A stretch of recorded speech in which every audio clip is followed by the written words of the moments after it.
আসসালামু আলাইকুম রহমতুল্লাহি ওবরকাতুহু। সম্মানিত দর্শক, দুটো গুরুত্বপূর্ণ বিষয়, একটি বাস্তব আর অন্যটি হলো খবর। বাস্তবটি হলো যে বাংলাদেশের সামরিক বাহিনীর যে অস্ত্র ভাণ্ডার আছে, সেই অস্ত্র ভাণ্ডারে তুরস্ক নির্মিত পৃথিবীর সবচাইতে শক্তিশালী যে ড্রোন, এই ড্রোনটি এখন আছে। প্রশ্ন হলো যে এই ড্রোন বাংলাদেশের জন্য কেন দরকার? কেনা হয়েছিল শেখ হাসিনার জামানাতে। কেন কেনা হয়েছিল সেটা তিনিই ভালো বলতে পারবেন।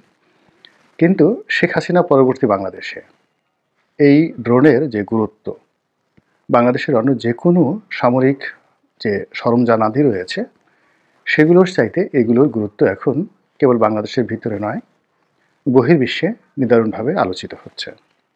আমাদের দুটো সীমান্তে রীতিমতো ভয়ানক অবস্থা বিরাজ করছে।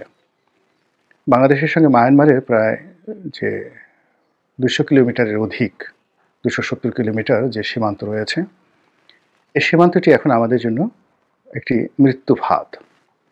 সীমান্তের ওপারে আরাকান আর্মি যারা দখল করে রেখেছে এবং সম্ভবত তারা এখানে একটা স্বতন্ত্র রাষ্ট্র গঠন করার চেষ্টা চালাচ্ছে। মায়ানমারের সামরিক জান্তার সঙ্গে তাদের দীর্ঘদিনের একটা যুদ্ধ চলছিল এবং সেই যুদ্ধে তারা আসলে কখন একটি স্বাধীন আরাকান রাষ্ট্র গঠন করবে এরকম তাদের কোনো মাস্টার প্ল্যান ছিল না। কিন্তু সাম্প্রতিক সময় তাদের যে যুদ্ধে অবিস্মরণীয় বিজয়, এই বিজয়ের ফলে তারা একটি স্বতন্ত্র রাষ্ট্র গঠনের দিকে এগুচ্ছে এবং এই মুহূর্তে একটি গেরিলা বাহিনী যারা কিনা মায়ানমারের মতো একটি শক্তিশালী সামরিক বাহিনীকে পরাজিত করেছে। ২ নম্বর হলো যে তাদের যে এলাকাটি, যে এলাকা তারা দখল করেছে, এই এলাকাটি আমাদের পাক ভারত উপমহাদেশের মধ্যে যে সকল কৌশলগত এলাকা রয়েছে সেই কৌশলগত এলাকাগুলোর মধ্যে অন্যতম। এখানে অর্থ আছে, বাণিজ্য আছে, মাটির উপরে যথেষ্ট সম্পদ রয়েছে এবং মাটির নিচে সম্পদ রয়েছে। এই অঞ্চলটিতে বঙ্গোপসাগরের উপকূল আছে, তার সঙ্গে সঙ্গে ইরাবতী নদী আছে এবং এই যে সম্পদ, এই সম্পদকে কেন্দ্র করে আমেরিকা, চীন এবং ভারত সবাই এখানে উন্মুখ হয়ে বসে আছেন এবং রাশিয়াও কিন্তু খালি হাতে নেই। ইতিমধ্যে চীন এখানে বিশাল বিনিয়োগ করেছেন, ভারতও বিশাল বিনিয়োগ করেছে এবং বাংলাদেশ এই রোহিঙ্গাদেরকে নিয়ে যে সমস্যায় রয়েছে দীর্ঘদিন ধরে, সেই সমস্যার প্রেক্ষাপটে তারা সবসময়টাতেই চীন এবং ভারতের মদদে মায়ানমারের যে সামরিক সরকার, সেই সামরিক সরকারের সঙ্গে তারা একটা সম্পর্ক স্থাপন করে যাচ্ছিল, যা কিনা এই রোহিঙ্গাদের সাথে তাদের যে সম্পর্ক, বাংলাদেশ মিলিটারি যে সম্পর্ক, এই সম্পর্কের মধ্যে অনেকটা ডাকুমার সম্পর্কে পরিণত করেছে। তো এই রোহিঙ্গা যাদের যে বিরুদ্ধ পক্ষ, সেই বিরুদ্ধ পক্ষ হলো আরাকান আর্মি।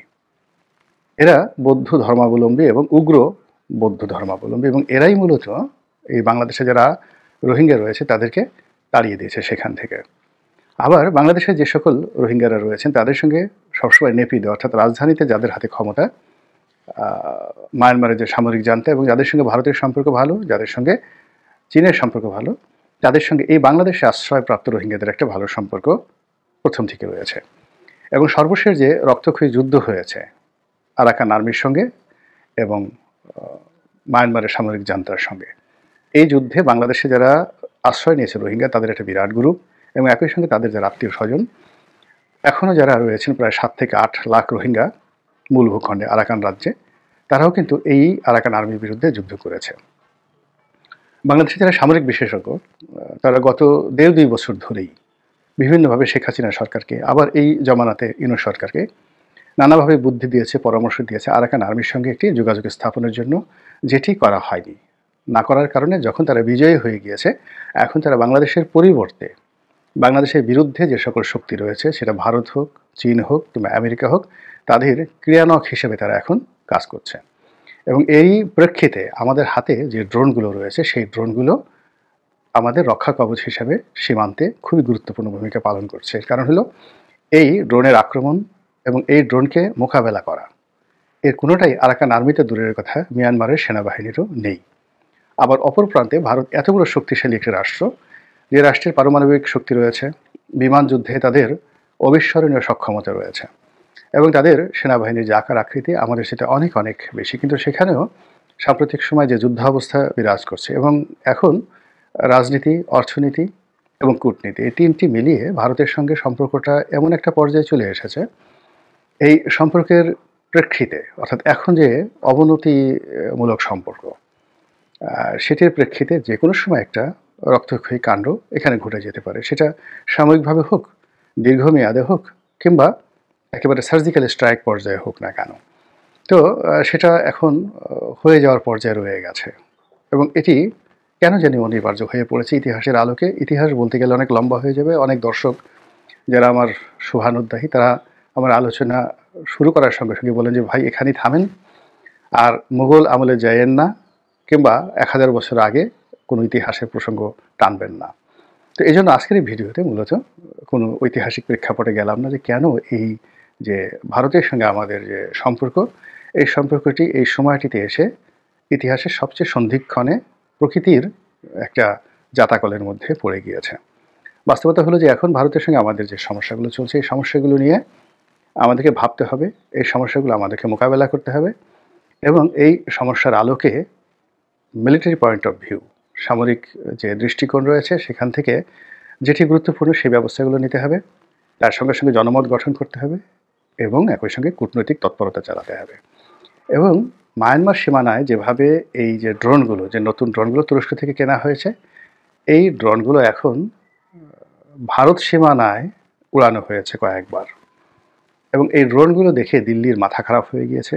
আমরা দিল্লির যে মিডিয়া তাদের কথা যতটা না শুনি, তার চেয়ে ভারতের যে পশ্চিমবঙ্গের যে বাংলা মিডিয়াগুলো রয়েছে তাদের বক্তব্য শুনি এবং তারা যারা একেবারে বাংলাদেশকে টুক্কা মেরে ফেলার কথাবার্তা বলতেন, কিংবা বাংলাদেশ 1 মিনিট ধোপে টিকবে না ইত্যাদি যে সকল কথাবার্তা তারা বলতেন, তারা এই ড্রোন দেখে এখন রীতিমতো বিস্মিত, হতবাক এবং অনেকটা ভয়ার্ত। ড্রোন আমাদের হাতে আছে, এর বাইরে যে জিনিসটা হচ্ছে সেটি হলো বাংলাদেশের সামরিক সক্ষমতা বাড়ানোর ব্যাপারে আলোচনা হচ্ছে এবং এই আলোচনার প্রেক্ষিতে আমাদের অনেক বুদ্ধিজীবী যারা আছেন তারা যে কোনো মূল্যে পাকিস্তানের সঙ্গে সম্পর্ক স্থাপন করার কথা বলছেন। ইতিমধ্যে পাকিস্তানের সঙ্গে বৃহত্তর পরিসরে বাণিজ্যিক সম্পর্ক স্থাপিত হয়ে গেছে। সরাসরি পাকিস্তান থেকে আমাদের দেশের পণ্যবাহী জাহাজ আসা যাওয়া করছে এবং যে বিষয়গুলো ইতিপূর্বে কল্পনা করা যেত না সেইগুলো এখন অনেকটা ডাল ভাতের মতো হয়ে গিয়েছে। বাংলাদেশের সঙ্গে বন্ধুত্ব করার জন্য পাকিস্তানে একেবারে উদ্গ্রীব। তারা ইতিমধ্যেই বাংলাদেশিদের যে ভিসা, সেই ভিসার ব্যাপারে তারা একটি যাকে বলা হয় বন্ধুত্বমূলক আচরণ শুরু করেছে। সেটি হলো বাংলাদেশ থেকে যদি কেউ পাকিস্তান যেতে চায় তাহলে তাকে কোনো ভিসা ফি দিতে হবে না। দ্বিতীয়ত, এখানে অনলাইনে ভিসার জন্য দরখাস্ত করা যাবে এবং খুব সহজ করা হয়েছে এবং আগামী দিনে সম্ভবত সিঙ্গেল এন্ট্রি বা ডবল এন্ট্রির ক্ষেত্রে তারা সেই যে ভিসা যে প্রথা এটিকে উঠিয়ে দিয়ে অন অ্যারাইভাল যে ভিসা এটি সম্ভবত তারা চালু করতে যাচ্ছে। দ্বিতীয়ত, আপনারা জানেন যে পাকিস্তানের চিকিৎসা ব্যবস্থা খুবই উন্নত। পৃথিবীর এই যে আমরা যে সকল বিখ্যাত কার্ডিওলজিস্ট আমেরিকাতে, ইউরোপে, এরা বেশিরভাগই কিন্তু পাকিস্তানি কার্ডিওলজিস্ট। মধ্যপ্রাচ্যের যে বড় বড় হাসপাতালগুলো এবং মধ্যপ্রাচ্যের শেখ নিয়ন্ত্রিত হাসপাতালগুলো, সৌদি আরব থেকে দুবাই, কুয়েত, এখানের পুরো যে মেডিকেল সিস্টেমটি এটি কিন্তু পাকিস্তান নিয়ন্ত্রণ করে এবং পাকিস্তানের অভ্যন্তরীণ যে চিকিৎসা ব্যবস্থা এটি বিশ্বমানের এবং খরচ ভারতের চাইতে অনেক অনেক কম এবং এটি পাকিস্তানি জনগণের জন্য সম্ভবত ফ্রি অফ কস্ট। তো এই যে আমরা লক্ষ লক্ষ নয় কোটি কোটি মানুষ ভারতে যাচ্ছে চিকিৎসার জন্য, এই মেডিকেল ট্যুরিজমটাকেও পাকিস্তান আকর্ষণ করতে যাচ্ছে এবং এজন্য পাকিস্তানের সঙ্গে বাংলাদেশের যে বিমান যোগাযোগ, সরাসরি বিমান যোগাযোগ খুব দ্রুত এটি চালু হয়ে যাবে, এরকম একটি লক্ষণ দেখা যাচ্ছে। তো তার সাথে বড় গুরুত্বপূর্ণ বিষয় হলো যে পাকিস্তানের জনগণ এখন বাংলাদেশকে সহযোগিতা করার জন্য তাদের দেশের সরকারকে রীতিমতো চাপ দিচ্ছে এবং এখানে ইমরান খানের দল বলেন, শাহবাজ খানের দল বলেন, কিংবা ডিজেল মৌলানা ফজলুর রহমান সাহেবের দল বলেন, সকলেই একেবারে ঐক্যমত্যভাবে বাংলাদেশের সঙ্গে যে কোনো মূল্যে সম্পর্ক স্থাপন করতে চাচ্ছে। এমনকি বাংলাদেশকে শক্তিশালী মারণাস্ত্র, শক্তিশালী আগ্নেয়াস্ত্র, এমনকি পরমাণু বোমার যে প্রযুক্তি এটি হস্তান্তরের ব্যাপারে তারা নীতিগতভাবে সিদ্ধান্ত নিয়েছে। এখন প্রশ্ন হলো যে আমাদের এই এত বড় ব্যয়বহুল ছোট্ট একটি দেশে এরকম পরমাণুর যে অস্ত্র বা পারমাণবিক যে বোমা এটি দরকার আছে কিনা। আমি ব্যক্তিগতভাবে মনে করি যে বর্তমান জামানাতে যদি টিকে থাকতে হয় আমাদেরকে অবশ্যই সামরিক সক্ষমতা লাগবে এবং পরমাণু বোমা এটা নিঃসন্দেহে যেকোনো একটা দেশের সবচেয়ে বড় রক্ষা কবচ। আমাদের যদি এই প্রযুক্তিটি থাকে সেটা রাশিয়ার সহযোগিতায় হোক কিংবা পাকিস্তানের সহযোগিতায় হোক, এটি হলে এই মুহূর্তে ভারতকে, এমনকি চীনকে, এমনকি মায়ানমারকে, এমনকি বঙ্গোপসাগরের উপরে আমাদের যে আধিপত্য, এই আধিপত্যকে প্রতিষ্ঠা করার ক্ষেত্রে এই পরমাণু প্রযুক্তি বা পরমাণু বোমা এটি একটা টনিক হিসেবে কাজ করবে। এবং এই সুযোগটি মাঝে মধ্যে রাজনীতিতে, অর্থনীতিতে, প্রকৃতিতে হঠাৎ করে কিছু কিছু সুযোগ এসে যায়। এখন শেখ হাসিনাবিহীন বাংলাদেশে যে কোনো কারণেই হোক একটা সুযোগ এসেছে। এই সুযোগে আমরা সব কিছু হারাতে পারি, দেয়ার ইজ এ পসিবিলিটি। আমরা তছনছ হয়ে যেতে পারি, আমাদের স্বাধীনতা সার্বভৌমত্ব লুণ্ঠিত হতে পারে, আমাদের মানচিত্র বদল হয়ে যেতে পারে, আমরা পরাধীন হয়ে যেতে পারি। আবার এর বিপরীতে ঠিক উল্টো ঘটনা ঘটতে পারে। সেটি হলো যে আমরা অতীতের যে কোনো সময় চেয়ে শক্তিশালী হয়ে যেতে পারি, পরমাণু শক্তিধর দেশে পরিণত হতে পারি, আমাদের অর্থনীতি ফুলে ফেঁপে অনেক বড় হয়ে যেতে পারে এবং কেবলমাত্র ভারতের সঙ্গে প্রতিযোগিতার জন্য, কেবলই মাত্র চীনের সঙ্গে প্রতিযোগিতার জন্য, যে কোনো কারণেই হোক না কেন বিশ্বের পরাশক্তিগুলো আমাদের দেশে নাক গলাতে পারেন, অতিরিক্ত বিনিয়োগ করতে পারেন এবং আমাদেরকে এম্পাওয়ার্ড করার জন্য তারা অনেক কিছু করতে পারেন। সিঙ্গাপুরের ক্ষেত্রেও কিন্তু ঠিক এরকম ঘটনাই ঘটেছিল। অর্থাৎ সিঙ্গাপুরকে মিস্টার লি কুয়ান যেভাবে ওপেন করে দিয়েছিলেন, বা সুইজারল্যান্ডের ক্ষেত্রে যে ঘটনা ঘটেছে, কারোর সাথে শত্রুতা না করে তার দেশকে শুধুমাত্র ইনভেস্টমেন্ট করার জন্য একটা স্বর্গোদ্যানে পরিণত করেছেন। ইউরোপের আরেকটি দেশ আছে মোনাকো। আপনারা অবাক হয়ে যাবেন, ছোট্ট একটা দেশ, কত 8,000 বা 10,000 বর্গ মাইল এলাকার ছোট্ট একটা দেশ, কিন্তু ইউরোপের সবচেয়ে ধনী দেশ কিন্তু মোনাকো। তারা কি করেছে? ট্যুরিজম সেক্টরটাকে ওপেন করে দিয়েছে এবং তাদের দেশে যে কোনো মানুষ, বিশ্বের যে কোনো ধনী, যে কোনো পরিমাণ অর্থ নিয়ে সেখানে বসবাস করতে পারেন কোনো রকম প্রশ্ন ছাড়াই, কোনো আইনকানুন ছাড়া। তিনি চুরি করে আনেন, ডাকাতি করেন, ডাজ নট ম্যাটার। ফলে কি হচ্ছে, পৃথিবীর সবচেয়ে দামি শহর হলো মোনাকো এবং মোনাকোর বাদশাহ, মোনাকো রাজা, তাদের জীবনযাপন আপনারা ইন্টারনেট ঘেঁটে দেখতে পারেন। তো কাজেই এখন একটা বাংলাদেশের যে বিষয়, এই বিষয়টা হলো পলিসিগত বিষয়, আমাদেরকে এগোতে হবে।